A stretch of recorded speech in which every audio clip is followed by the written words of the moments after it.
I now call this special meeting to order. Would everyone please rise for the Pledge of Allegiance? I pledge allegiance to the flag of the United States of America and to the republic for which it stands, one nation, under God, indivisible, with liberty and justice for all.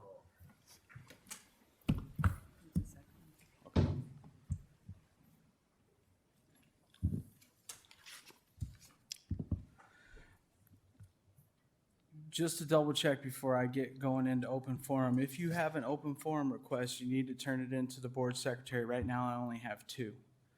And you have to fill this request out if you want to come up and speak during open forum. All right. Open forum is a time for members of the community to give input at a board meeting regarding school district issues or concerns. Individuals who want to speak, please fill out an open forum request and give it to the board secretary prior to open forum.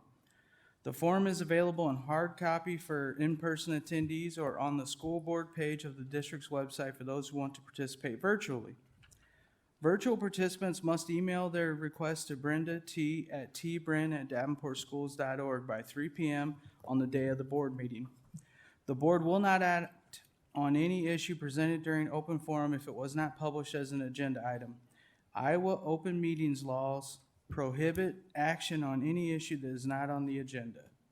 The president may set the amount of time allowed for individuals to speak. The board asks that no charges or complaints be made against individual employees of the district or community.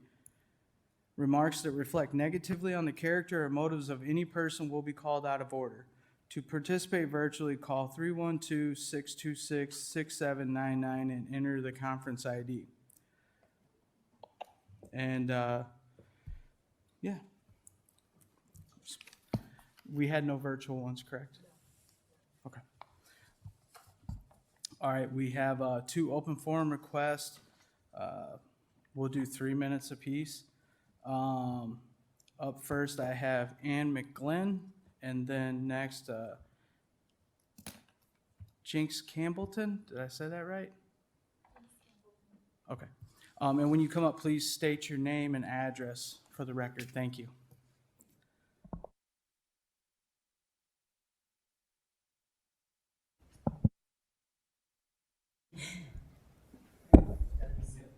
Good?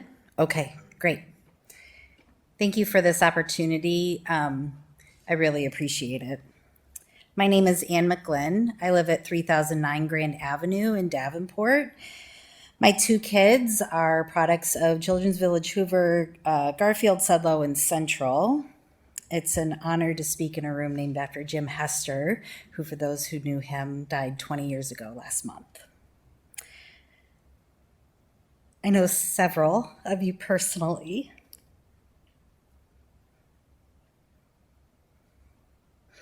And I mean it when I say I appreciate your service to our school district and willingness to consider what I and others have to say. And I did fill out the survey as well, and I think I put my name on it.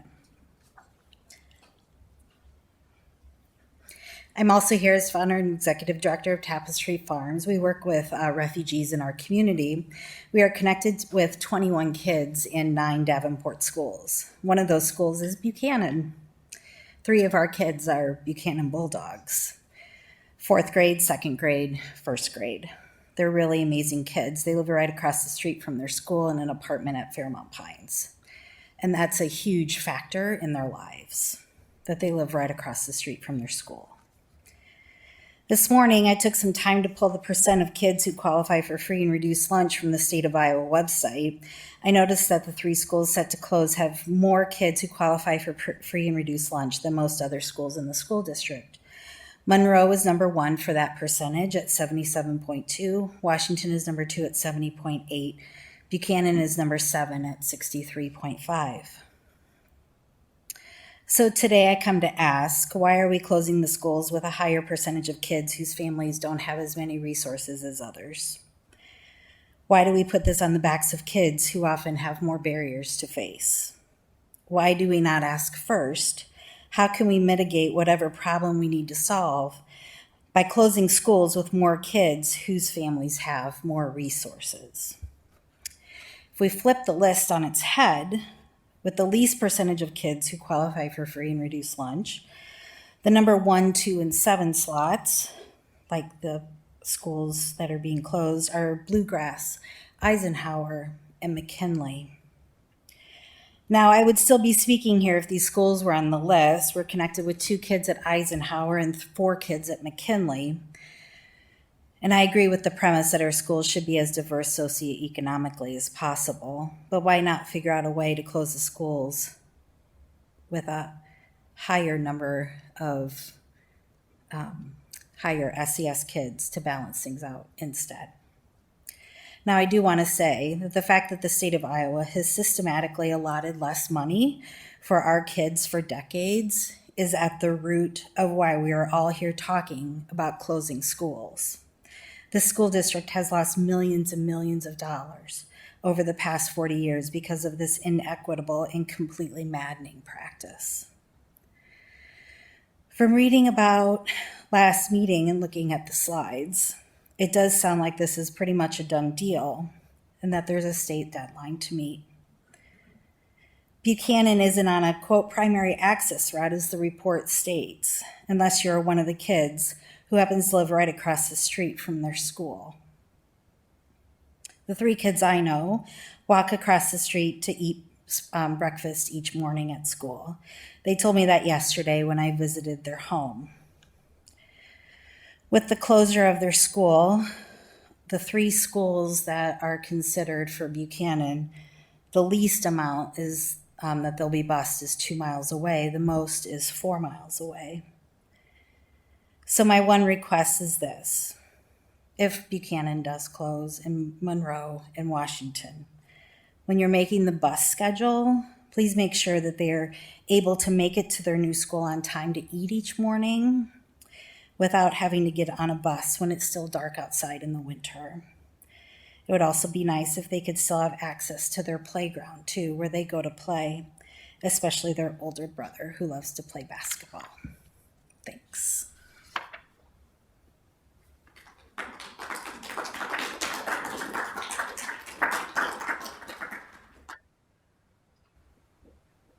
Thank you. You're up.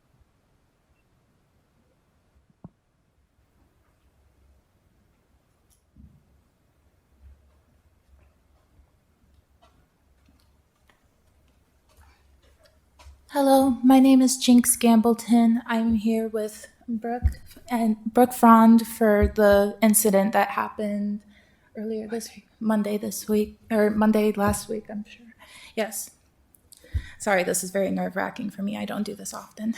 But I am concerned with how things seem to have gotten worse since I have left school. I had to deal with being bullied myself, and her son has been bullied and has been asking for help from the adults around him. And then things escalated on last Monday to where now the father of this boy is in having to deal with the consequences of trying to protect his son, which I know I've had to keep my parents from doing for me when I was in school. And luckily I was able to do that, but sadly for Noah, this did not happen. And I just want to know what will be done to keep these parents from having to interact in a way that might get them arrested, even when they're just trying to protect their children from what seems to be growing, I'm very anxious, what seems to be growing aggression in these younger kids when it comes to bullying. When I was younger, I did not get jumped, but it seems that it's getting worse and worse with the years, and they need more protection from these teachers, and they need these teachers to care more about them and their safety. What does zero tolerance mean, by the way? Like, what would happen? The question is, the school board has a zero tolerance for bullying, so what does zero tolerance mean to the school board? Because zero tolerance in my head means an incident, they're done. I've called your guys' school 60 times since August about my son, and all the kids who have bullied my son are still in school. One of the kids who jumped my son is still in school. So what does zero tolerance mean to the school board?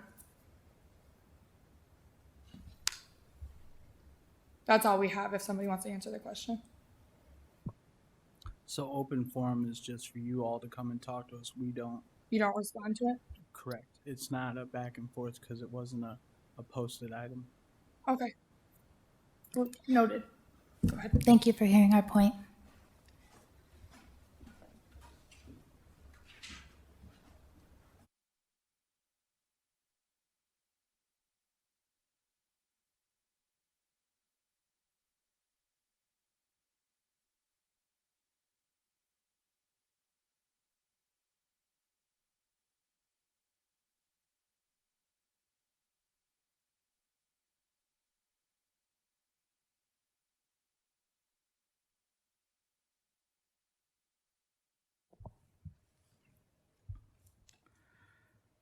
All right, being as we only had 2 open forum requests, I would entertain a motion to adjourn, and then we're gonna start our next meeting at 6:30. I thought we would have had a lot more time for that, so.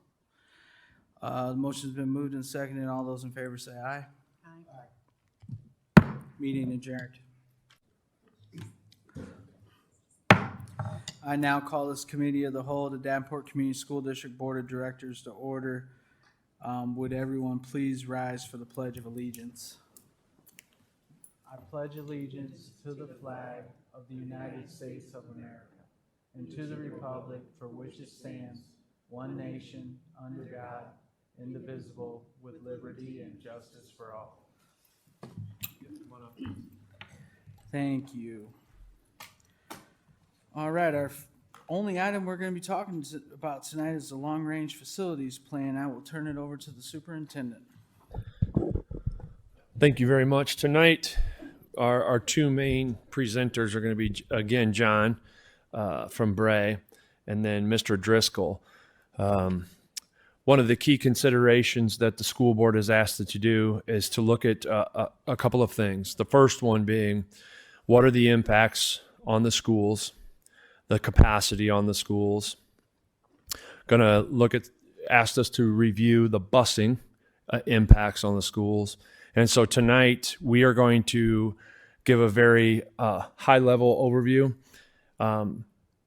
We know that we can move forward with minimal impacts in all the areas that we've discussed tonight.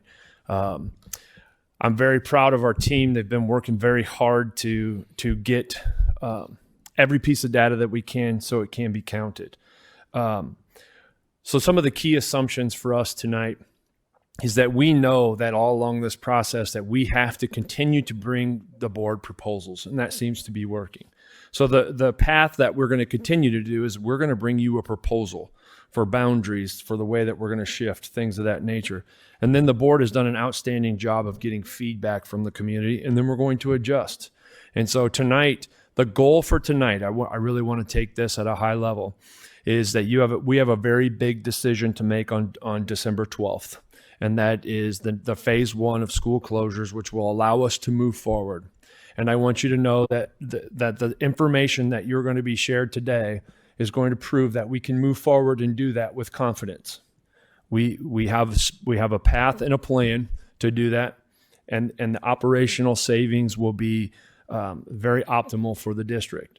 So one of the things I would like to challenge the school board tonight is that when you see things, ask questions, but really we have a lot of work to do ahead of us in phase 1, which is absolutely critical.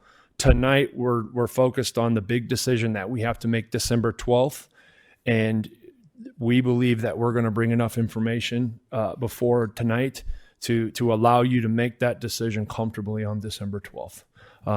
These are incredibly difficult decisions, and we've been working tirelessly to make sure that you have enough information to make that decision.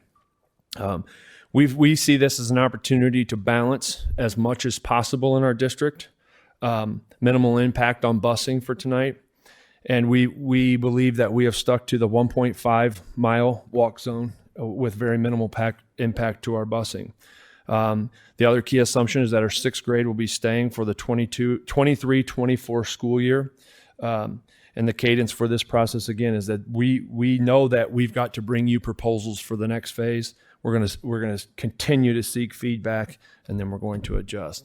So with that being said, kind of setting the stage for tonight, John and Ben, I have a quick story about Mr. Driscoll. He has an art brain. He was a art teacher in his past life. And when we were sitting down and meeting with the architects, he said, I can run that program. And so learned the program in a night, and has basically knows every parcel in Davenport after redrawing these boundaries as many times as have. So a point of celebration for our cabinet, as they're very talented. And Mr. Driscoll saved us some money by learning a software, and it allowed us to be really nimble. We had the ability to say, what if you move this line over here and that line over there? And so we've adjusted, knowing that this is a proposal, and I've said that word 3 times, as you say, Dan, as many touches as possible. So on that word. So without anything else, we're going to turn it over to John and get our presentation going. What I would suggest is that these two have spots where they would like to ask their questions. So if you wouldn't mind, sometimes the presentations build on itself. So when they say, this is an opportunity to ask questions, I think that would be a good format to move forward. John, thank you. Thank you. And with me, as always, every slide is an opportunity for a question. It's a heavy bit of weight that we are considering, and so ensuring that the board is yielding any opportunity to ask a question or get clarification, we want to present that opportunity. A good portion of what I'm going to show is going to look very familiar, and that is intentional. This is a public format session, and we want to create as much opportunity for the community as a whole to be witness to the information and be informed. So a lot of what I'm going to walk through will look very similar to what you saw last week and a few weeks prior to that. But I think it's good to keep in our minds what we're here for and what we're discussing, give the community as a whole an opportunity to see this. So there will be some new information, and Ben's going to talk through a lot of that. So it's a very simple agenda. We're going to talk about our organizational change. There's going to be a pretty lengthy piece of information that centers on boundary and busing, transportation. We will review costs, and again, we will close with some discussion. So again, district organization. The initial considerations, as we've been talking, is that there will be a closure of 3 elementary school buildings in the district, moving from 17 to 14 elementary schools. That would be Buchanan, Monroe, and Washington. There would be no construction necessary to accommodate students at the other buildings. There's an adequate number of capacity that students could be distributed to adjacent buildings, which would allow those students to easily move from one elementary to another. The selection of schools was based upon several considerations. Those buildings were selected regionally through the district. So there is a eastern portion of the district, a northwestern, and a southwestern. There is one building from each region of the district. It is very hard to make a decision on any building throughout any region in the district because it affects families, it affects community. It is a weighty decision, but it ultimately should steer us towards a direction of making improvements in the district that benefits everyone. In the southwestern and eastern portion of the district, Monroe and Washington were identified. These are very old buildings. They have been verified as not being listed on any historic listing or registry. There is a considerable amount of prospective cost with making repairs and improvements to those buildings, a majority of that being deferred maintenance.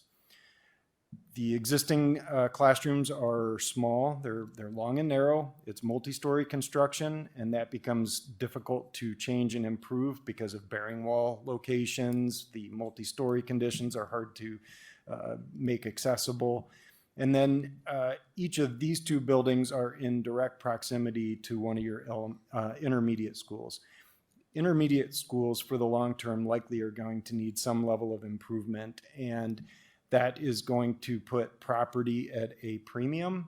And with the district owning an adjacent elementary school, that is property that's already owned. So by taking Monroe and Washington out, that yields the necessary space that could be utilized for making changes at those intermediate schools down the road.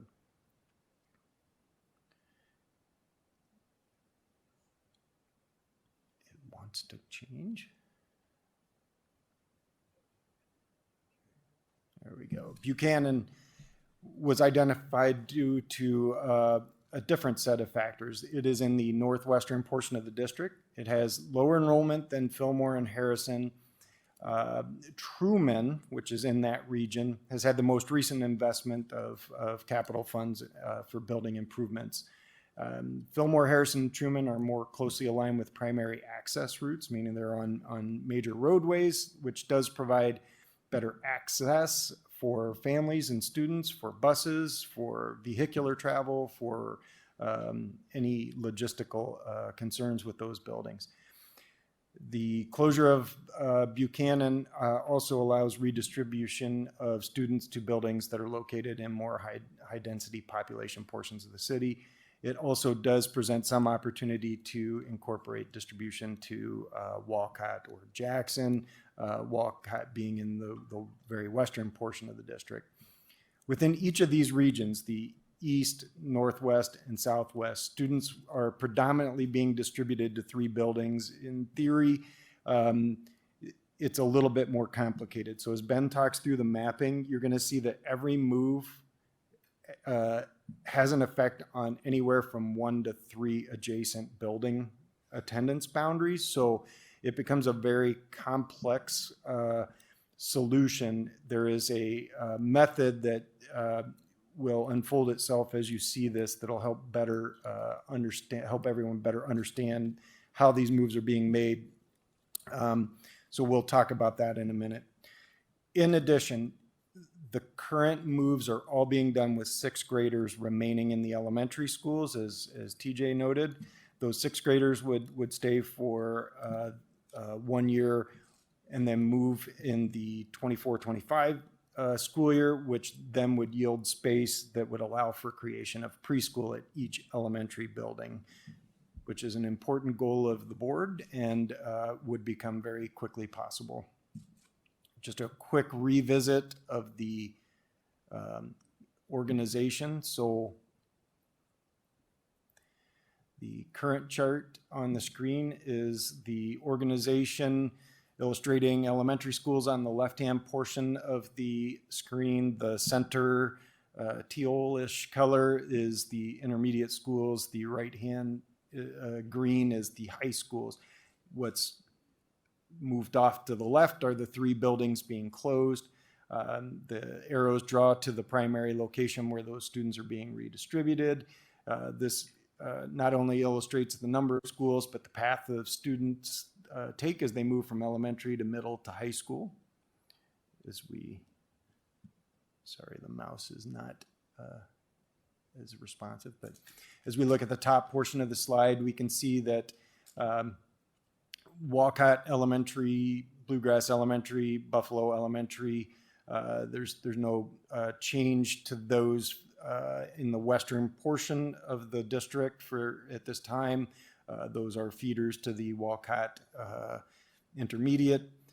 Monroe would predominantly distribute its students to Hayes, Jefferson, and Wilson. As we move down, Washington predominantly restructures so that kids are distributed to Madison, McKinley, and Garfield. And then Buchanan students would be predominantly distributed to Fillmore, Truman, and Harrison. Again, more to come in this in a moment. But then as we see the organization becomes more clean for the district, where we have 3 elementary buildings serving as a feeder to each of the intermediates throughout the district. As those intermediates feed to the high school, keep in mind that district policy still is an open enrollment at the high school level, so students could follow the path that's shown, or they do have the option to enroll in any high school throughout the district. That is not being proposed to change. Preliminary timeline. So in theory, we're just to the right of the very first dot, which is we're in December. We've already had a discussion about buildings to be closed. Here in December, the board will make a vote for taking action. Once this happens, the next 2 lines are critical. We need to really push to finalize boundary changes and begin transition planning for students and staff. We would like to use all of the time that we have through the next semester of the school year to prepare families and staff for the changes that are being made. Once the school year ends, the current school year ends, those buildings would effectively be closed, and at the start of the 23-24 school year, the elementary students would start at their new buildings.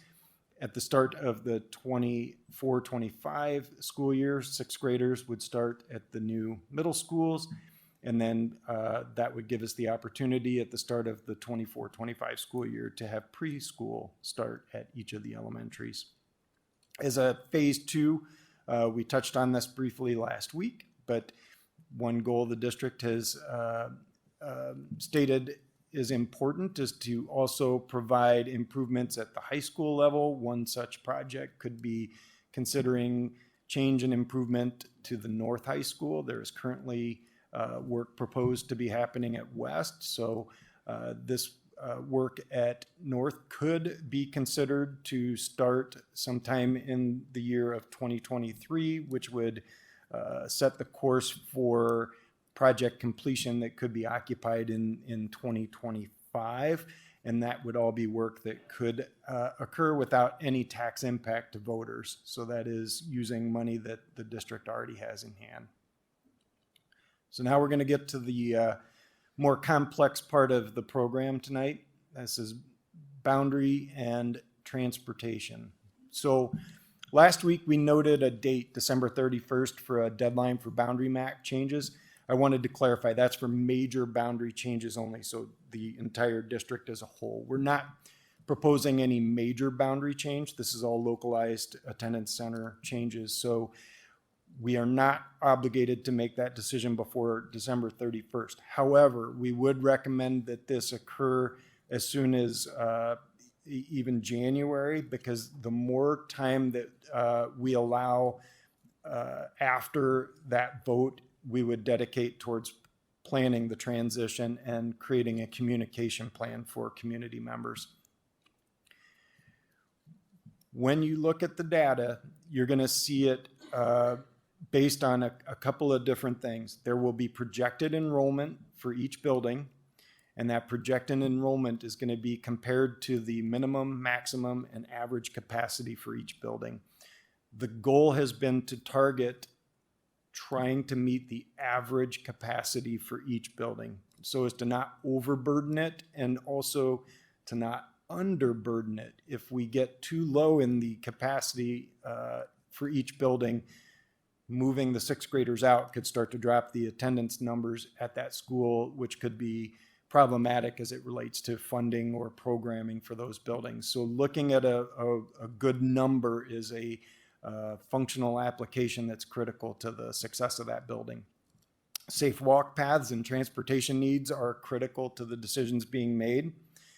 Being mindful of future pathways, so the big picture master plan is also important to keep in mind. That would help having to make changes again in the future for the boundaries.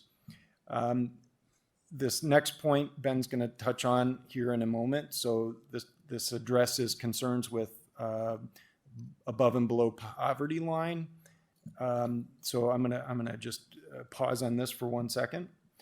And then this last point here, reasonable boundaries must be used to maintain continuity of neighborhoods and avoid contrived divisions throughout the district. We're not just trying to draw a zigzag through town because that captures the right number of people for a building.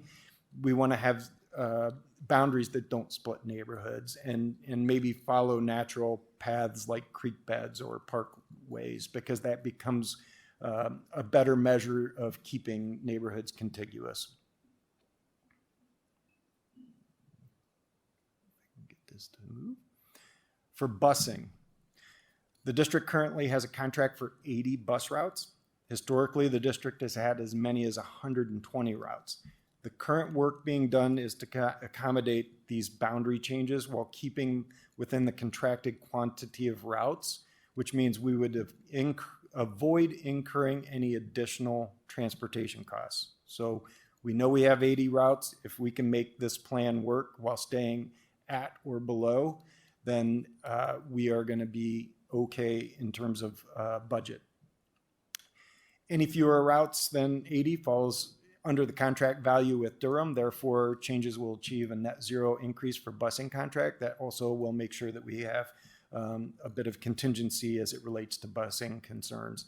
State law requires busing at a 2-mile distance. However, at the elementary level, the district uses a policy of 1.5 miles, and Ben will talk about how that distance is applied to the boundaries which are being drawn. So with that, I am going to move this mouse over to Ben, and he's going to lead through some of the building boundary issues that we've been looking at. Thank you. Does anyone have any questions for John before? Thank you. All right, I'll keep moving. So as the superintendent said at the outset, and John has reiterated, we are operating with some key assumptions. I'd like to point out in yellow up at the top, to the extent that is reasonably possible. And of course, that's going to allow for some subjectivity. But these were the 5 bullets that we were going off of, and they've been said a couple times. We would like our buildings as much as possible to reflect the average demographic of our community. The capacity study is the second one. We don't want to make any recommendations or proposals that our buildings cannot accommodate. Of course, we want to limit the number of families impacted any way we can. We're utilizing main thoroughfares. John was just speaking about that, and I'll show some examples of that. And and this last bullet is that we are a district of quite a few elementary buildings. And while it is understandable that the adjacent buildings will take the lion's share of the students, we also recognize that there are times where maybe picture a bumper car, where one car bumps into the first car, and that's going to bump into the second car. And of course, that the impact would be not quite as great, but there still would be an impact. So there are times when we are proposing a boundary line move to here, and then the adjacent might move the boundary line in just a little to accommodate that. And so then there is that domino effect. And so that is a possibility, and it did happen in some of our proposals. So we're going to start with our numbers. So here is that capacity study that Bray did on the top left. This is not for our entire district. It is just for these buildings that would remain after 3 closures. This is how many students. This would be the average cap and minimum according to the Bray study. These are projected statistics, and as you saw in a previous slide, we're at about 66% that are at the free and reduced or below that line, and there's about 34% district-wide. I'm going to show you the next slide because this is going to show you the North region with Buchanan removed from the North region. You could see 4 boundary lines, and we'll take a look at each one of those individually. I'm going to go to our very first slide, and we're going to use this as our example because we'll see a slide like this for each of our proposed boundary adjustments. So Adams being first in the alphabet for the North region, you'll notice the top left, it could fit up to 654. And if we went too far below 578, we might think about, is that good use of that space?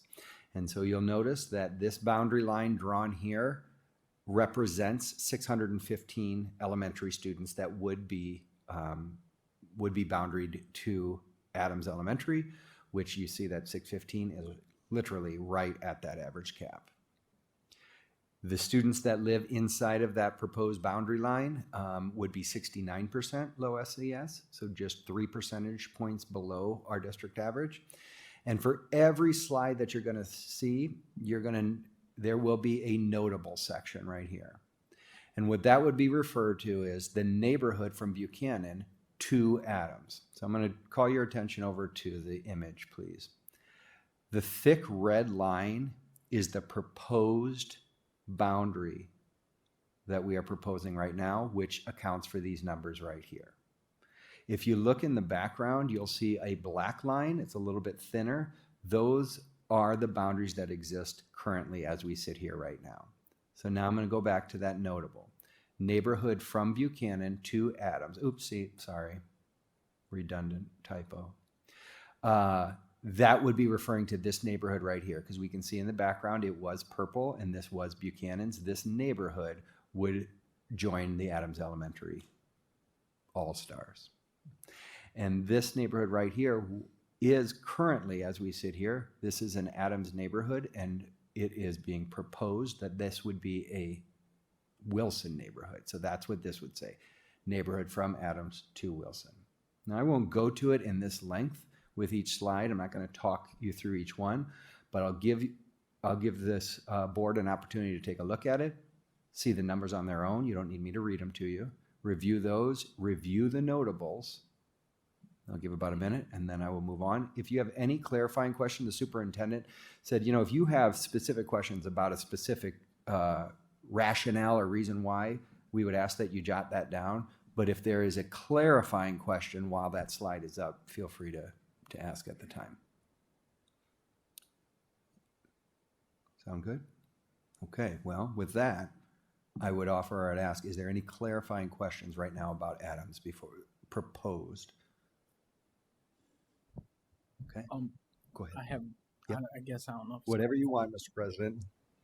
So the little triangle there, I'm just curious, like how many students are in there? I'm just, in my mind, I'm thinking you would just go Hickory Grove all the way to where it goes to Locust instead of carving that little bit out. Does it add like a bunch of kids or something? Is that the... So what I would tell you is the superintendent discussed at the beginning that I went home and kind of got into this.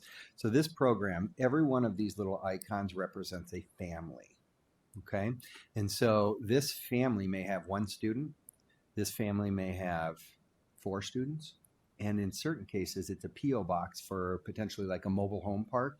And that dot could represent 75 students.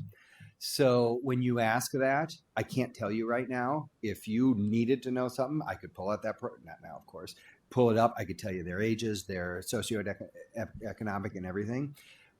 The bumper car that I talked about before, that was with those key assumptions. It was all part of these. It was all in an effort to get us to those 5. So if you ask specific about any specific one, it's got about 75 other potentially associated factors to it, but it's all around the 5 key assumptions. Thank you for that question. Any other questions? Okay. All right. So the next one up would be Fillmore.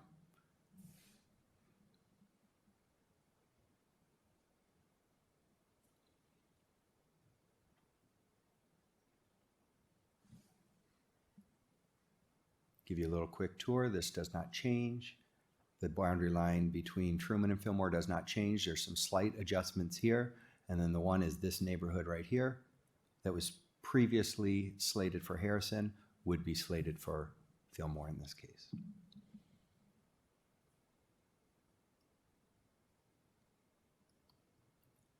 Harrison would be our next elementary in the North region. Give you a few seconds to look at the demographic numbers.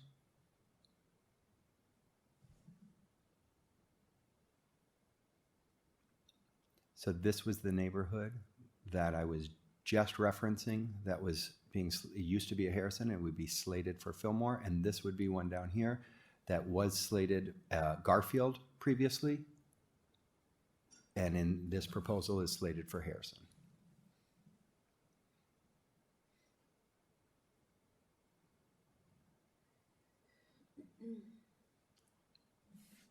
Next up would be Truman Elementary.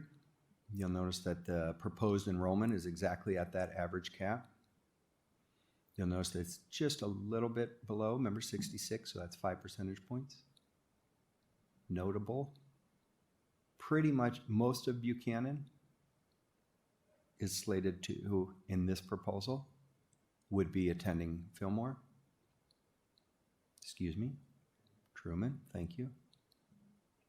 And then no changes here and there. And that would take us through the 4 buildings on the North Region. You'll notice that when it's all said and done and you combine all 4 regions, we're just a percentage point off of what our district average is. And you'll also notice that the enrollment is staying below the average.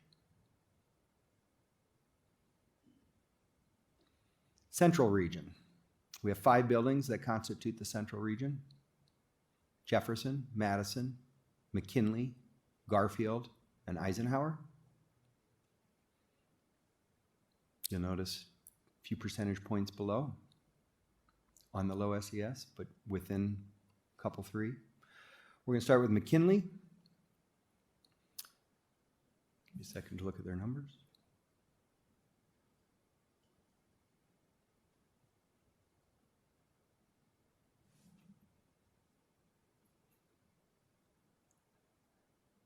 So this one is a little crowded in here, so I'm going to give you a quick tour. So this is Iowa Street, would be the western border, and that's Kirkwood Boulevard, Bix Boulevard, coming down through here. This is Jersey Ridge Road up to Elm Street. This is Duck Creek Park, so nobody lives in here. This was McKinley, remains McKinley. So Madison neighborhood to McKinley, that's this one here. That's this orange here. Garfield neighborhood to McKinley. That's written backwards, I apologize. That's the McKinley neighborhood right here to Garfield. I don't know why I said it twice.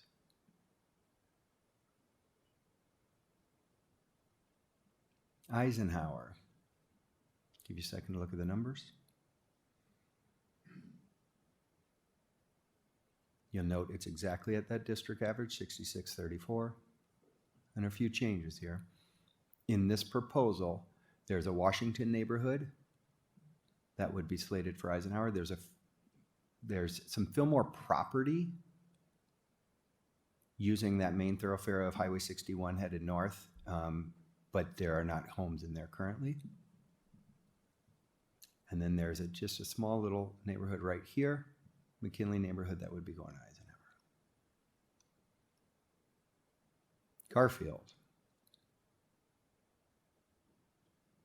Look at the numbers.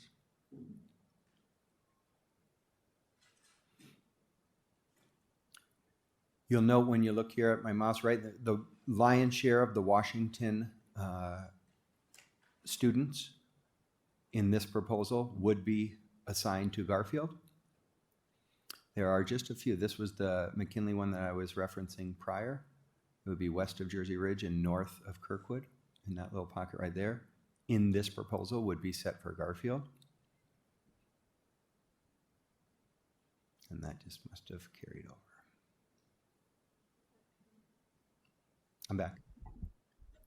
In the notable there, it says Washington neighborhood to Eisenhower, and all those say to Eisenhower, but you were saying Garfield's? That's where I said, I think I maybe copied and pasted. This is Garfield's, and so I think that I just made a new slide and didn't change that. I'm sorry, Director Gordon. Okay. Thanks for that catch. Make a note of that.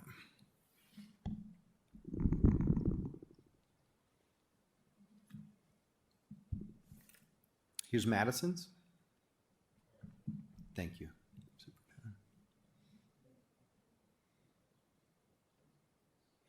This would be the bumper car. Hey, hold on real quick. Oh, I'm sorry. Go ahead. For clarification, because we got like two cameras now, that will be updated before it gets posted to the website. Thank you. So no one jumps the gun and freaks out. Thank you very much. Thank you. This would be a little bit of that bumper car that I was talking about before, where Jefferson needed to absorb some of, this is the old Monroe attendance zone. So that when Jefferson absorbs some of those, then Jefferson needs some of our Madison students, and Madison would need some of our Jefferson students, and McKinley would need some of those in order to keep everyone in those 5 key assumptions. So Jefferson to Madison would be this one right here. Madison neighborhood to McKinley would be this orange here that we saw in the last. And there's a small little Madison neighborhood, which is right in here. That would be headed to Garfield, which was east of Grand Avenue.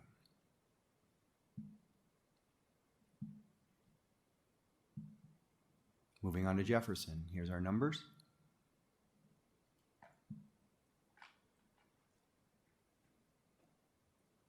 And this is what I was just referring to before. This is the Monroe students that would now, in this proposal, go to Jefferson, and these were the kids that would be welcomed in Madison. That takes us to the end of the central region for those 5 buildings. Again, noting that we are staying at or below the average capacity, closer to the min capacity in this case, and within 3 percentage points on either side.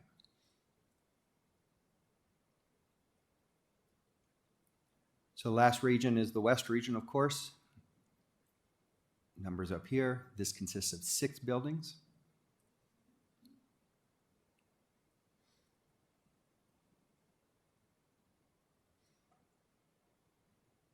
Starting with Bluegrass, you'll see the numbers. And notable that there are no boundary changes in this proposal.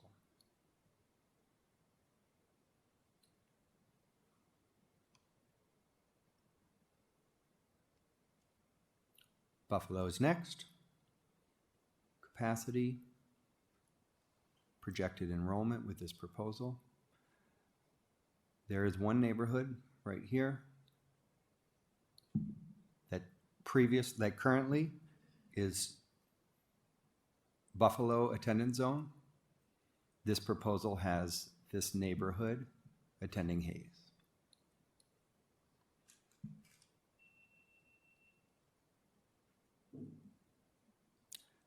The reason for the question marks on capacity study is this is when Bray and they walk through all the buildings. So we could separate the kids and say that's a first grade student, a second, a third, fourth, all the way up to 8th. But when it comes to classrooms, you can use a room for whatever you want. So it was very challenging to separate the capacity study to show. So that's the reason for the question marks.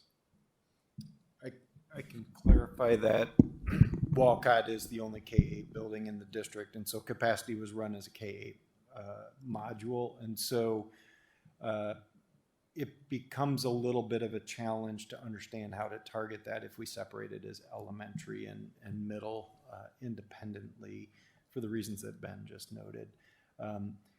If there's question that arises after this, we can dig in deeper and start to pull that information out. But at the moment, all this information is keeping in mind that Walcott serves as a K-8 building. So the one notable here is you'll notice the eastern boundary along Wisconsin in this, it was moved to Wisconsin from its previous. So the previous boundary was this black line here. And literally when I ran that little tool, this was the only family that lived there and they were already attending Walcott. So there's no changes for any families in here, but when we started digging into potential future developments, we thought that this was the best case in this with what we know. Did you say Buffalo, some students are going to go to Hayes? Isn't Buffalo already very low in population? Why are we moving them to Hayes? Is that something we want to enter that conversation now, or is that? We'll write it down. Yep. So for Hayes, here are our numbers.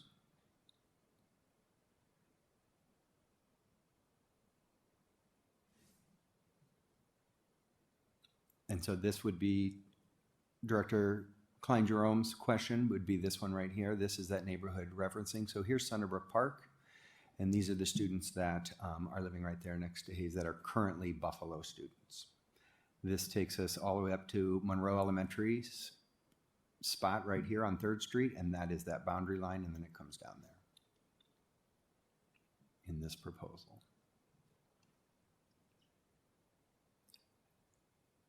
Jackson Elementary.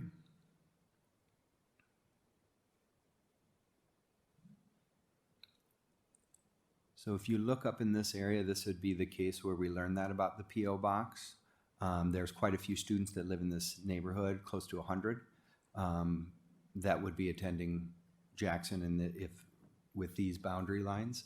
And so it does not necessarily look like that at first blush. So I wanted to point that out.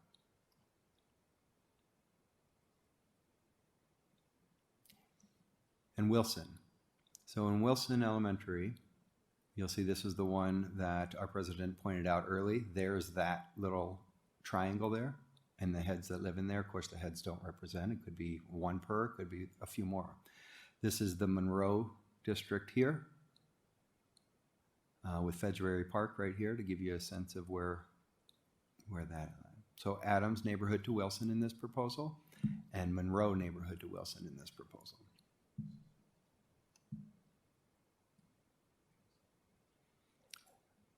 West region, looks like 6337 in terms of the socioeconomic.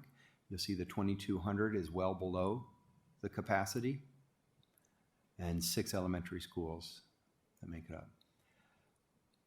Now, it didn't translate from slides to PDF, so I apologize.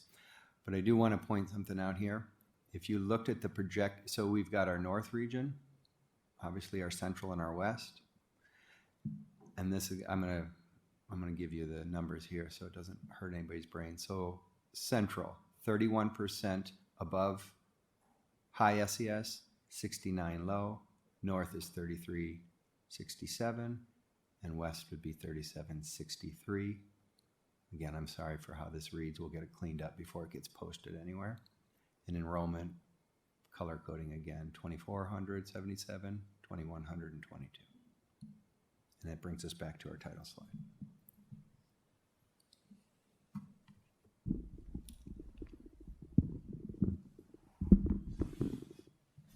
So just to keep moving forward, the high and low SES was a benchmark used for working on attendance boundaries because it is a goal to keep each school as close to matching the district profile as much as possible, which is also beneficial because it allows distribution of funds, which touch more students as they move to those attendance centers.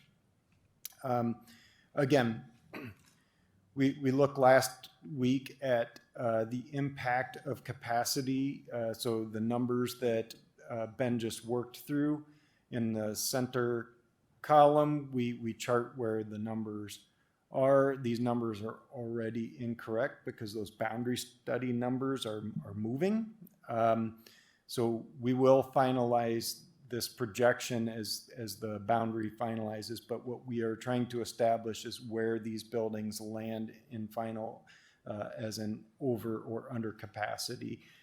The primary goal being to keep each building as much close to the median capacity as possible. However, you did see some buildings tend to fall under. The capacity that we're looking at is based on the current 22-23 calendar year, the enrollment numbers that were certified this past fall. And note that predominantly Buffalo, Bluegrass, and Walcott have not been considered for change, meaning there was no intentional moving of any buildings in that region in the district. We also did study the move of 6th graders to the middle schools just to ensure how that could happen. So Looking at the numbers, the projected enrollment of sixth graders to those middle school buildings could occur, again, without requiring any substantial change in terms of renovation, remodeling, construction. Those students would fit in the buildings within the capacity targets, meaning they do not impact the maximum capacity for each of those buildings. This too will be finalized as we kind of wrap up numbers, knowing how the moves at the elementary school do have an impact on the middle schools. Again, this is using 22-23 enrollment, and we did not show any change at Walcott, meaning the consideration of aligning Walcott with a 6-8 as opposed to its current 7-8 has not been considered at this time or discussed at this time. So this is a lot of information. It is also a lot for the general public to have to comprehend. So the district has commenced planning for transition. This has occurred with the leadership cabinet and principals throughout the district. Those principals began seeing some early iterations of boundary changes because it affects the families that they're most closely tied to. Their input is critical to some of that decision that will be made. As transition planning occurs, it has been identified that communication is paramount, meaning there will need to be a communication for students and their families and for staff in the district. This communication doesn't just apply to the buildings getting closed, but to the entire district. As Ben mentioned, the bumper car syndrome, this change affects everyone throughout the entire district. And so we want to make sure that communication provides broad outreach so that every family understands the changes occurring within the Davenport School District. In addition, as these boundary changes become finalized, there will be changes at the schools that remain throughout the district. So creating opportunities for students to tour and become oriented with the buildings they will be moving to will be critical to their success of moving to those buildings. Providing counseling opportunities for the students and families at any of the buildings in the district will help them with the difficulties of making this change.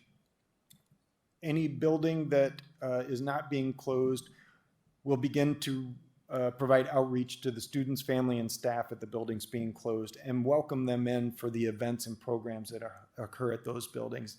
To start now to help them become at home at those buildings will be better for the success as those students make those changes. Staff development will be needed as well. So providing opportunities for staff to start working with the other staff in other buildings throughout this district will be needed to help as these changes become implemented.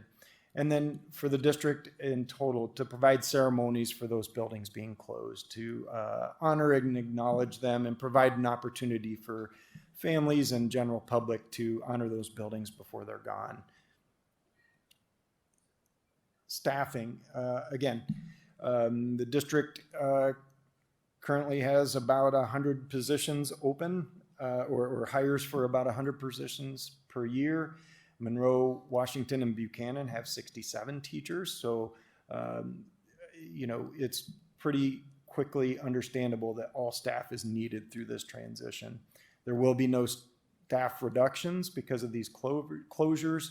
The only reductions would be through natural attrition. And through that natural attrition, efficiencies will be realized as the district moves forward in time. There will be supports needed for this.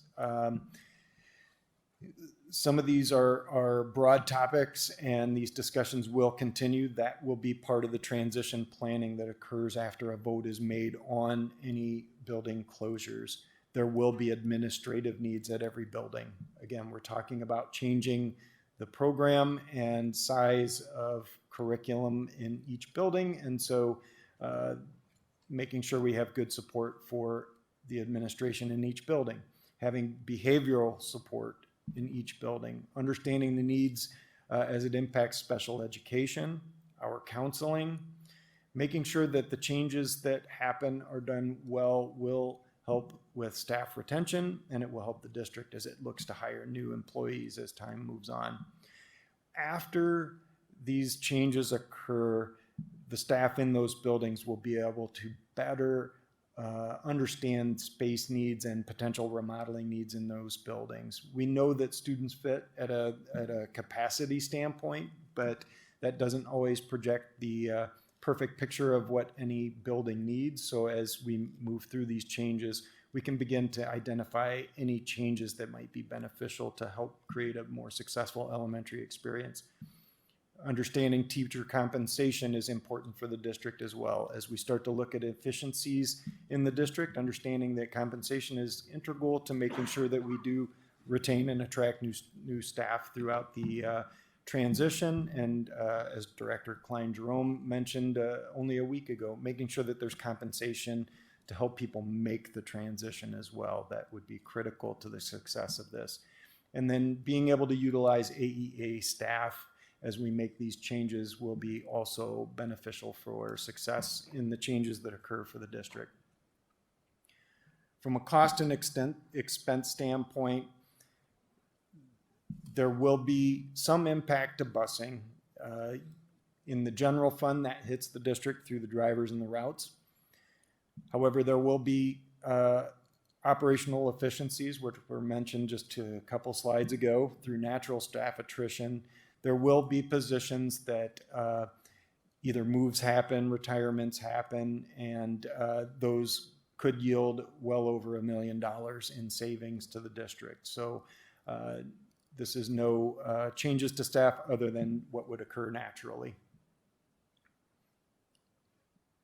From the Save PEPL standpoint, there would be an impact from the number of vehicles necessary for busing. However, keep in mind that we noted just a minute ago that we're cognizant that there's 80 routes contracted, and we're trying to make the changes that are being proposed.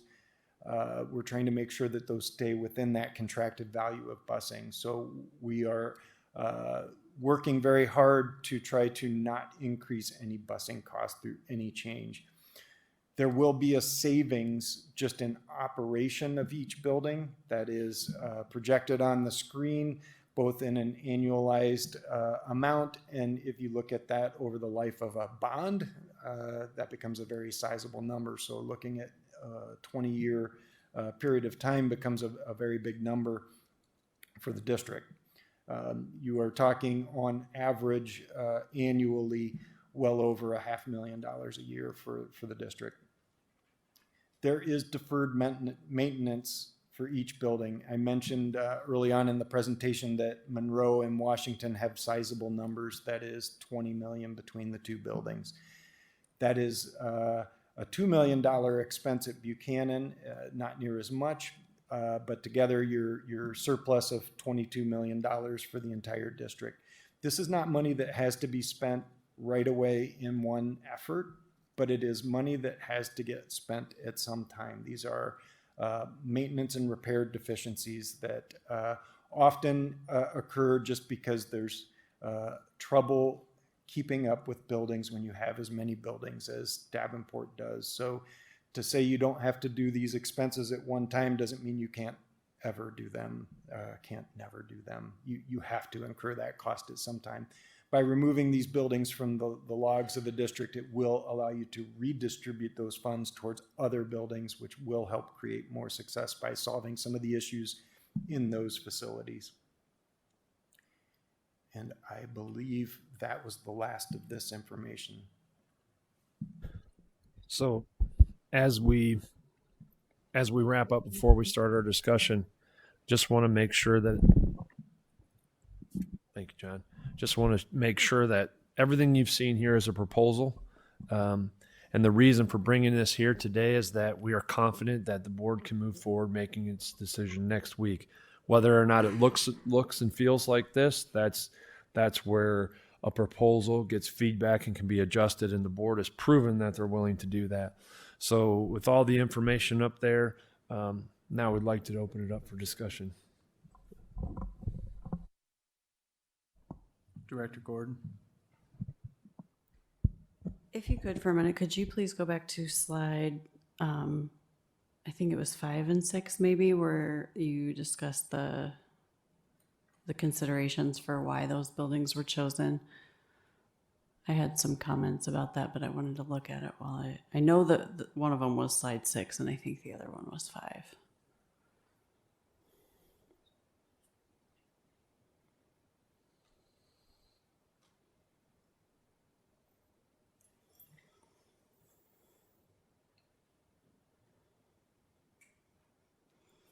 Okay, so looking at this one, I understand these things make sense to me for Monroe and Washington. Their buildings are older, the costs are higher, the smaller classrooms and the multi-story construction is more expensive to fix. Can you now scroll to slide 6, please? The considerations for Buchanan, on the other hand, I don't feel are as concrete and solid reasoning behind them. This seems more like it doesn't say anything specifically about what's wrong with Buchanan that it needs to be on the chopping block right now. It doesn't say anything about its buildings being older or multi-story or non-functional. It just talks about the other buildings. And to me, that's not a great reason, especially when we've heard of so many reasons why Buchanan is an important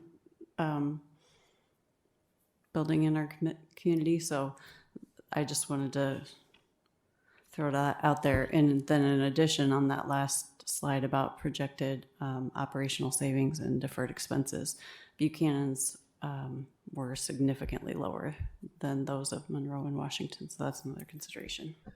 I think there's a couple of those are valid points. I think there's a couple of other really important things to note. So it notes up here that Fillmore was recently remodeled.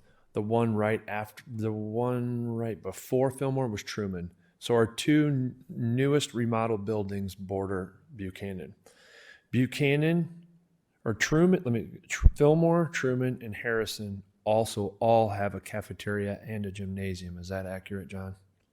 So one of the immediate investments that would need to happen is that gymatorium would need to be there. So those are also other key considerations that go into it. I also want to say that if we don't, at the rate that we sit now, if it's not Buchanan, then it's one of those other three. And so picking by the region,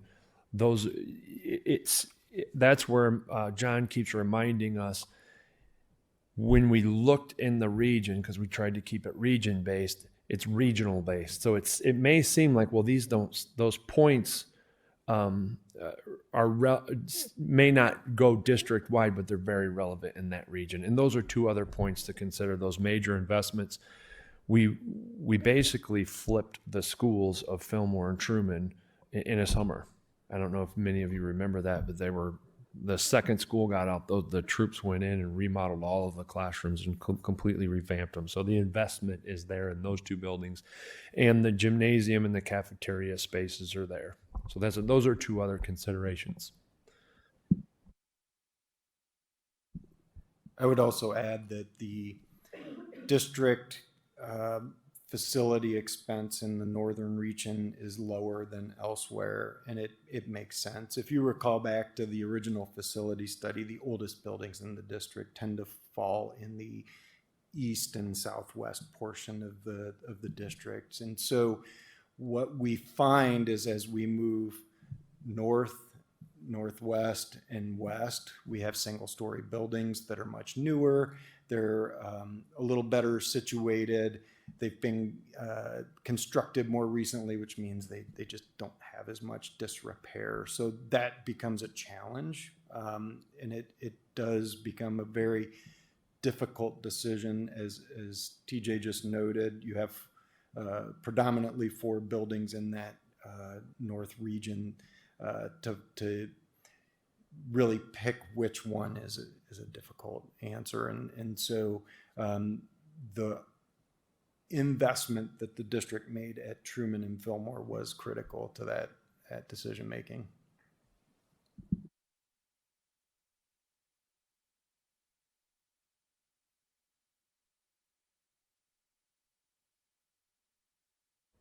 Director Kleindrop. Monroe and Washington needs a lot of maintenance by the numbers up there. And I don't know exactly what it is, roofing, HVAC, whatever it is. Okay, we're going to vacate those buildings, down the road. Are we going to sell them, tear them down? You can't let the roof go forever or some of these other things. So isn't some of that money still going to be directed? I mean, what do we do? Just let it crumble and fall down? Or you aren't walking away and not putting something into a building, I would assume. There's two best recommendations for those two buildings. The first would be to raise the building, demolish it. It is a expense that you would incur, but it is a percentage fraction of the cost that you're facing with that building. That is the best answer only because it does yield property that stays within the district that you can use as the adjacent intermediate buildings would grow and change. A second option is they are old enough to be considered historic, which means you could offer them up for redevelopment and sell those. Those could be adapted in the hands of a private owner. Those could seek out tax credits, which would allow an investment in those properties should they have a conversion in their usage type. That is a double-edged sword. It's an option. Two things that developers look at is how much is it going to cost to bring that building up to a par? How much do we have to invest in it to make whatever change we're doing with that? And then where is it located and how much parking does it have? So it's not an easy answer as to whether those would sell in their current regions, but those are probably the two best options that you have for those buildings.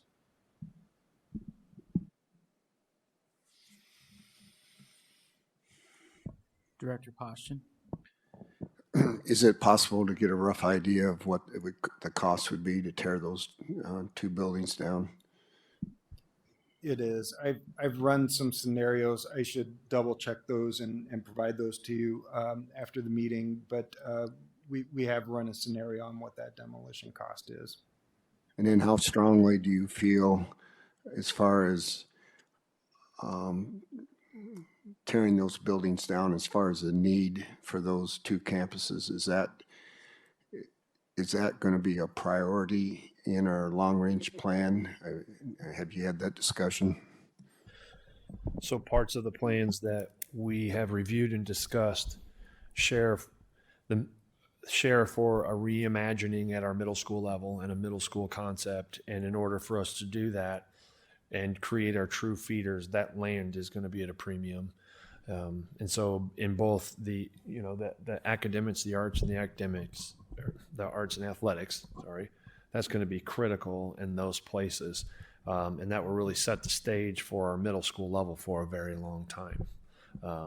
So yes, some of the paths forward that we have involve a reimaging of our middle school concept at both those campuses. So the reinvestment into the community and at the both Smart campus and the Sudlow campuses is very exciting and a wonderful opportunity. So that is before us. So depending on what pathway we have, it's a very exciting proposal to move forward, and it stays within the budget that we have right now, not asking for a bond. And so that is one pathway that we have been exploring. We've been exploring many pathways, but that's one of them, and it is very exciting and addresses what the community is requesting. So does our projected enrollment verify that those two locations is where we'll need the two campuses? So currently, our projected enrollment is steady at the south of Locust area. Is that accurate, John? I believe that's correct, yeah. Well, we can get that information for you. Then on another subject, as I've mentioned previously, I still feel that sixth grade should be moved by 2023 by delaying that for another year, we're also delaying getting preschool in our elementaries. And, you know, if we're going to improve early literacy, a big first step is going to be having preschool in our elementaries. So why do we want to delay that another whole year? So that is a big stickler for me. But as far as I'm concerned, you've got me over the barrel, because we have to vote for this because we have no choice, okay? But I'm definitely against sixth grade, but I'm going to have to vote for this with closing the 3 schools, because from a financial standpoint, we don't have any other options. And again, I just think we're not thinking far enough ahead, and the impact on early literacy and what preschool can do in these elementaries.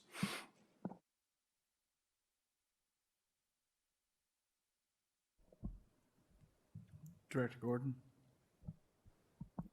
I agree with Director Poston on that point. I don't think that we should delay putting sixth grade in the middle schools, partly because of the preschool needing to be in the elementary, but partly because one of the key assumptions on slide 15 is that this plan limits the numbers of families impacted, and I understand that to mean that it limits the numbers of families who will have to change elementary schools. But if, and this is a large number of students, are going to have to change for 1 year to go to sixth grade in a new building, and then change again the year after to go to a middle school. And transitions are really hard on our students as it is. So that's asking a whole lot of them. And that's asking a lot out of those staff members as well, you know, to transition from their current school to a new elementary school.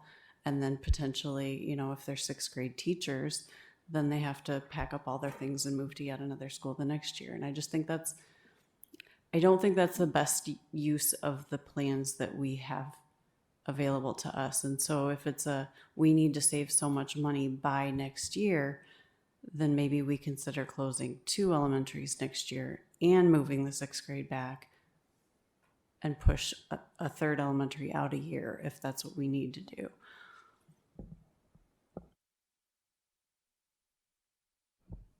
Director Gordon?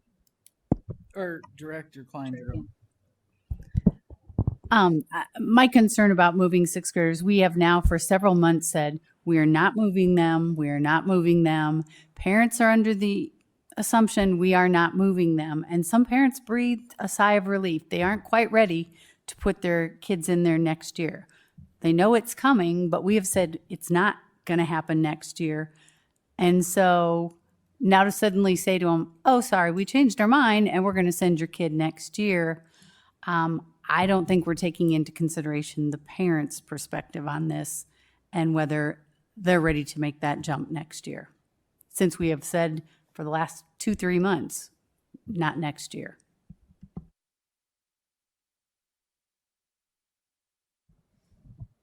Director Gordon? I hear what you're saying, and I don't necessarily disagree with that, because as a parent, that is stressful. But on the whole, I think that was the district's plan and the architect's plan, but I don't think the board has ever fully come out and been like, yes, that's absolutely definitely what we're doing, because it's up to us. I know when people have asked us, I'm like, we haven't made any decisions yet. So.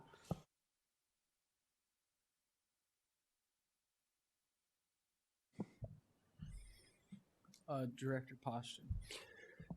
Whenever the sixth graders are moved, what impact will this have on, or will it have any impact on our boundaries? Because what I don't want to see is a year or 2 down the road, all of a sudden we're changing boundaries again.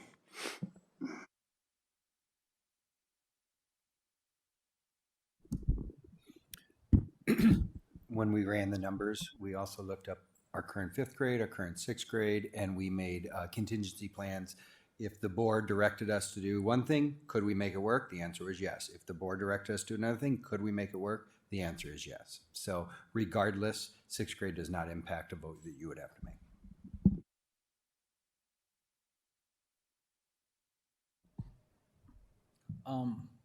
First, I want to thank you all for the presentation. I really appreciate putting the little people in there. It put it in perspective. I understand the concern with the sixth graders, and I understand the point of wanting to wait that year. I feel like in this district, all we have ever done has been so reactive, and we just cram stuff out. We had a former employee that said we got to move the sixth graders down because there was a game plan there. It didn't work. Stuff didn't get rolled out right, and now we're trying to take the time to do that. So I appreciate that a lot. I appreciate all the thought and effort that's went into everything. Again, I don't want to get into the spot where we got to hurry up and throw the sixth graders back. We're not going to have supports in there. We're not going to do all this because, you know, with everything going on, we have to make sure, and that's my question, what supports are going to be in place for the buildings that are going to be getting those students, because we're already understaffed. I mean, that's very apparent. You know, not as many people want to come work for schools, and it's not just Davenport, it's other school districts too. I had someone the other night say, well, so-and-so district only has so many openings, but you guys have all these. Well, that school could shut down tomorrow and fit in our school, so, and we wouldn't even blink an eye, and people need to start realizing that stuff. We're not small like a lot of these districts. We're a big entity. We have a lot of moving parts. But my question is, what supports are going to be in there? Are we going to have enough teachers to fill the spots, enough paras, enough custodians, security secretaries, FNS? Are we going to have enough people that are going to be able to do this and to help out with a smooth transition? That's an excellent question. And one of the opportunities in this time is to reset the district standard. What is the district standard? And the board challenges that all the time. What are the expectations for a 500 elementary school, 450 elementary schools? How many counselors per student? How many para educators? What's the office support look like? So we have been working on that as we move forward, and it's a delicate balance. So every time we sit down and say these are the supports needed, Jamie and Kevin say, whoa. So we are now, for the first time, doing both of those things together.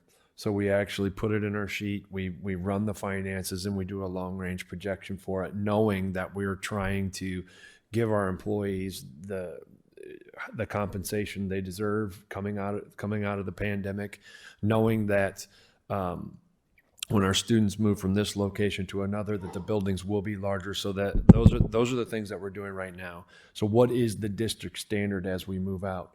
The second component of that is when students move, when the boundaries move, now our Title I and at-risk funding follow as well. So the best that we can do is utilize the students that we have now, project where they're going, and move those funds. I'm very proud to say that Courtney Olson has some task teams going to review what does Title I funding look like? What does our at-risk dropout prevention look like? So the presentation that you're going to get next month is going to be a little different, or next week, thank you, Courtney, is going to be a little different than what you're usually getting for the at-risk dropout prevention, because we have to have a horizon conversation of what do those supports look like. I will tell you, the people that we met with all the principals today and with our cabinet, and they have wonderful ideas about what supports are necessary because they're living and breathing it today. Our HR department is very aggressively interviewing every student teacher that we have in our district. We're posting jobs earlier than we have, getting our staffing done sooner than we have. We're fine-tuning how we hand out our contracts, and so all of those things are going to help us get out ahead of the process. We're getting ready to go into negotiations, so all of those things are what can allow us to be a competitive workplace. This will be a difficult transition. Anytime you move from this building to this building, it will be difficult. The most important thing that we can do in that time is make sure that we're communicating early and often and collapsing any void. Wherever there's an information void, we have to jump in it and answer questions face-to-face, frequently asked question sheets. I know Jamie has already been in talks with all of the unions to make sure that our process is correct for the transfer language. So I know that she's already begun to do that work. This week, the finance committee's going to get together, I think, at 2:00 to look at the 5-year projections for what we're looking to do. So while these are very difficult times, if you can see what's coming, the reallocation of our resources, the needs assessments that are occurring, and it won't happen overnight. But the current staff that we have, we're going to utilize those staff members during that transition, and we're going to utilize their voice, our administrator's voice, to help build the strongest transition that we can for this year.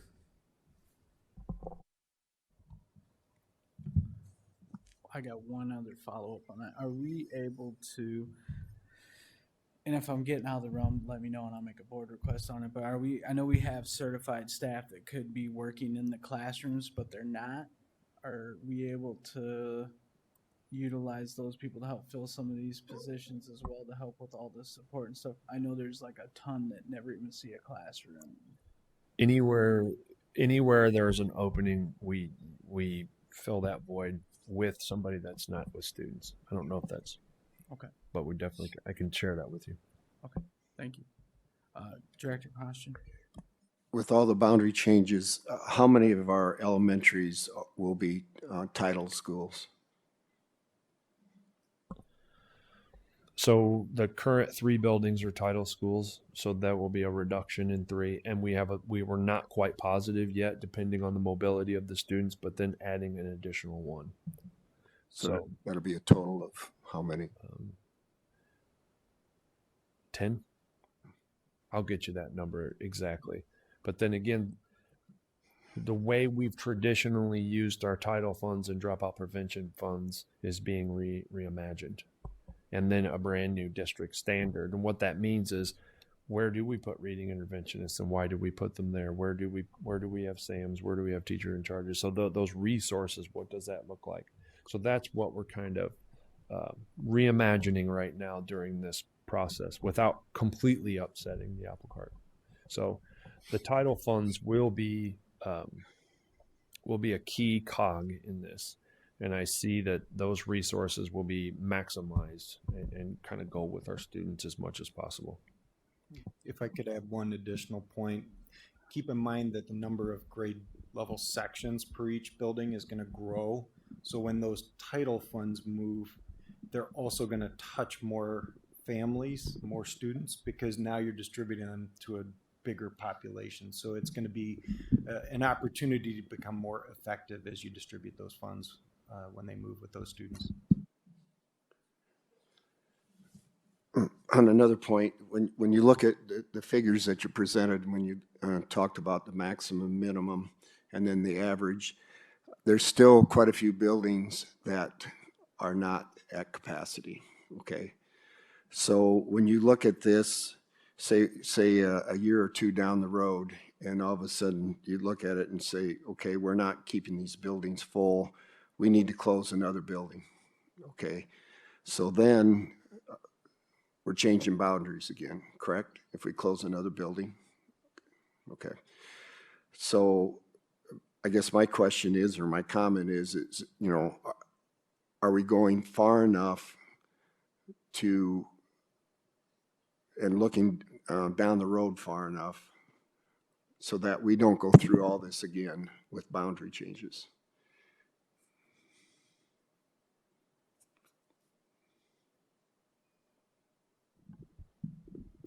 It's a difficult proposition what you're asking.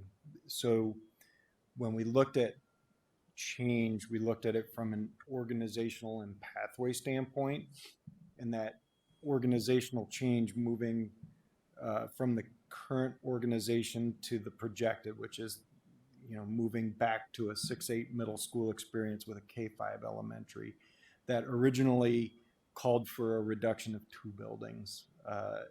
We are actually proposing 3 because it made sense from a regionalized standpoint looking at the district. We had proposed change elsewhere in the district that was something that didn't reduce buildings though. I think the district has opportunities to consider other closures. But I would argue that you want to be careful not to do too much too soon, because as we're finding out from this conversation tonight, it's a lot to grapple with. There's a lot of planning, there's a lot of care and caution that have to get exercised as you do this.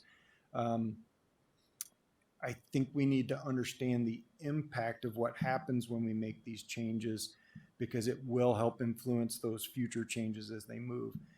The other point to note is it changes that entire study from a capacity standpoint once this change gets adopted, because now we've filled buildings from a different standpoint. And so we likely will have an opportunity to consider other closures. It's just the target has moved, if that makes sense. No, I agree. And, I mean, we're doing a lot at once, and the problem is that we're making up for lost time. The reason we're having to do so much now is because nothing was done for the last few years. So, just one other thing, Mr. President, I would have a request for next week when we vote on this. I would prefer that it be broken down into two separate votes, voting on closing of the 3 schools, and then a vote on moving the 6th grade.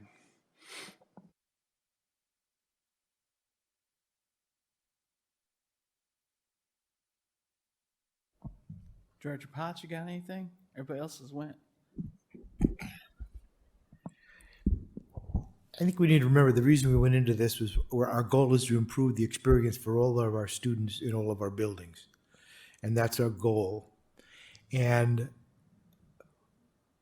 I'm not sure we're going to improve the experience of 6th graders by moving them without any real foundational preparation so we can have preschools.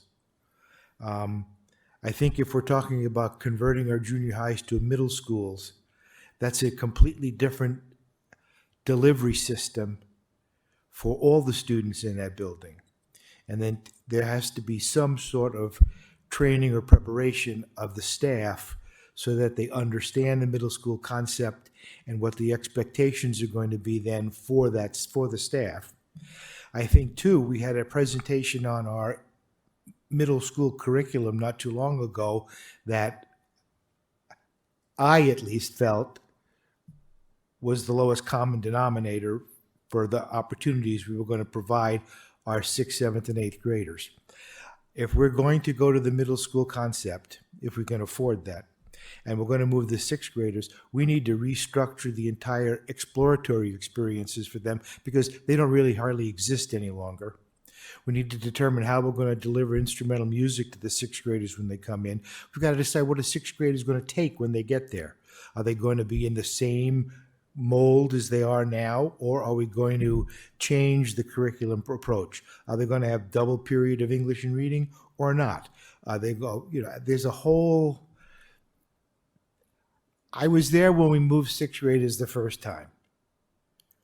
And it was like you got a phone, not literally, but you got a phone call. Okay, hey, guess what? Next year, 9th grade's gone. You got 6th graders.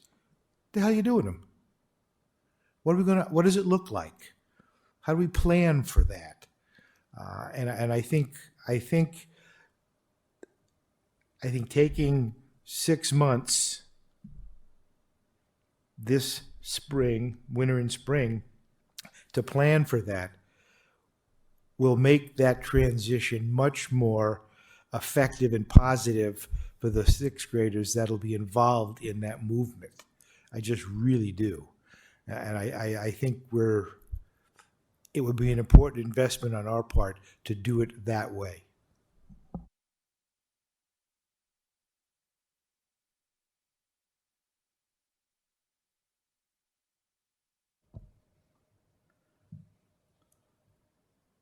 Any other questions?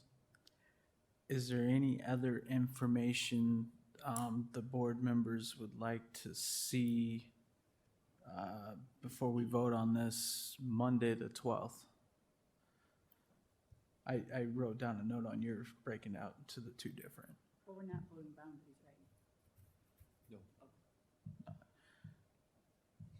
believe it's gonna be on the 3 closures, and then the 6th graders moving would be the 2. Does anyone need any other information? Make sure you clean that stuff up before you post it, because 2 of the cameras already left, and I don't want to miss reporting it the wrong way. They got time slots to sell, you know. Director Gordon. Sorry, I do want to just make one comment, because with all of the slides talking about the low SES and the high SES and trying to keep within that 3 percentage points on either side of 69%, and seeing some of those numbers in some of the buildings being as high as 88%, and then seeing the flip side of that where our West Scott schools are high SES between 54 and 74. That's like literally a flip-flop from what we're seeing in our Davenport schools. And so it concerns me that yet again we are going to uproot the lives of several of our low SES families, and we are once again not going to impact those with more resources. Again, I just want that on the record. Thank you. Anyone else? Again, thank you very much for the presentation. Closing schools is just no fun at all. I appreciate the approach with the regional part so that not one region's affected way more than the other one. I like the fact of the feeder part of it too. If you go to this elementary, you're going to go to this junior high. It kind of builds that school culture that a lot of our surrounding districts have because they have one high school.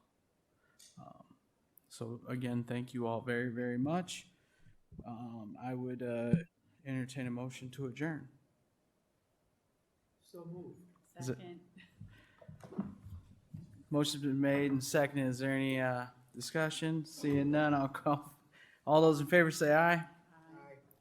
Aye. Meeting adjourned.